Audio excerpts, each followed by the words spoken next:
आज सुबह से ही किसानों का दिल्ली कूच जारी है और किसानों के दिल्ली कूच के समर्थन में फतेहाबाद से भारतीय किसान यूनियन खेती बचाओ से जुड़े सैकड़ों किसान ट्रैक्टर ट्रालियां लेकर रवाना हो गए। रतिया और फतेहाबाद के बीच पड़ने वाले अयाल की गांव के पास पुलिस ने किसानों को रोकने के लिए रंगोई पुल पर कंक्रीट के बैरिकेड, कंटीले तारे लगाकर और नुकीले किले लगाकर किसानों को रोक दिया। साथ ही प्रशासन द्वारा सड़क को भी यहां से खोद दिया गया है। बैरिकेडिंग के साथ ही सड़क पर भारी मात्रा में ग्रीस भी लगाई गई है, जिसके बाद रंगोई के एक तरफ पुलिस और सीआरपीएफ की टीमें तो दूसरी तरफ किसान जमे रहे। एसपी आस्था मोदी ने भी मौके का निरीक्षण किया। काफी देर तक यहां रुकने के बाद किसानों ने रंगोई पार करके आगे बढ़ने का फैसला लिया और यहां से करीब 1 किलोमीटर दूर खेतों के अंदर बने फट्टों के पुल से किसान रंगोई पार करके दूसरी तरफ आने लगे। बाद में यूनियन नेताओं ने सभी किसानों को वापस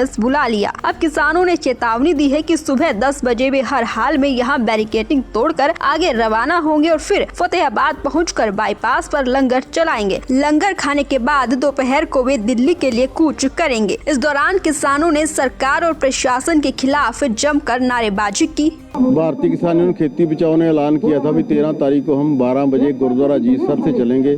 आज हम दिल्ली के लिए चले हैं। रास्ते के अंदर बहुत इन्होंने 2-3 जगह नाके लगाए हुए थे और याड़की के पास इस पुल को इन्होंने जेसीबी से खोद दिया गया है। हम इसकी प्लानिंग कर रहे हैं, शायद अभी नहीं तो सुबह हो सकता है हम अभी जाए, नहीं तो सुबह हम आगे जाएंगे क्योंकि दिल्ली को हमें जाना है, कुछ करने के लिए आए हैं। तो जिस तरीके से ये बैरिकेडिंग वगैरह की जा रही है और शंभू बॉर्डर पे और अभी यहाँ से रिपोर्ट आ रही है कि जो है जींद में भी खनौरी बॉर्डर के आसपास भी किसानों पर जो आंसू गैस की गोले दागे जा रहे हैं, कई किसान घायल भी हुए हैं। उसको लेकर के आपको क्या लगता है किसानों के प्रति सरकार की क्या नीति है, क्या रवैया? सरकार बड़े अत्याचार कर रही है। हमारी मांगें जायज़ हैं, लेकिन सरकार मांगों मानने की बजाय इतना बड़ा जो देश का नुकसान कर रही है, कहीं पे खड्डे खोद दिए, कहीं पे पुल फाड़ दिया, कहीं पे बड़े बड़े कंक्रीट के बैरिकेटर लगा रहे हैं और ये किसानों के साथ टकरा रही है।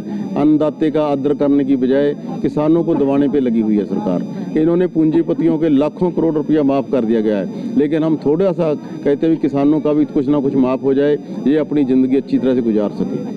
तो सरकार जिस तरीके से कई दौर की बातचीत हुई है और 1 साल पहले आंदोलन भी चला 13 महीने तक, तब भी 14 दौर की वार्ता हुई, लेकिन क्या अब किसान किस रणनीति के साथ अब आगे बढ़ रहे हैं कि इसका कोई समाधान, स्थायी समाधान निकलेगा? स्थायी समाधान करने के लिए हम निकले हैं, चाहे साल बैठना पड़ जाए, चाहे 6 महीने बैठना पड़ जाए, इसका स्थायी समाधान होगा। इसलिए हम पहले इनके जासे में आ गए। अब हम किसान आने वाले नहीं हैं, क्योंकि पंजाब के किसानों ने उस टाइम कुछ जल्दबाजी में फैसले ले लिए, उसके लिए हमें उनके साथ लगना पड़ा।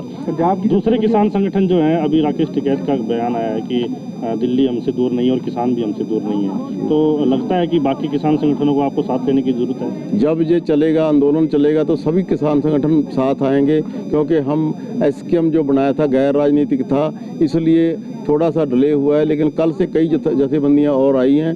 2-4 दिन के अंदर सारी जितनी जथेबंदियां हैं सब सपोर्ट में आ जाएंगी। कोई बातचीत चल रही है अन्य संगठनों से? बातचीत चल रही है, सभी संगठन कह रहे हैं भी हम भी आ रहे हैं, हम भी कल तक काफ़ी आ जाएंगे।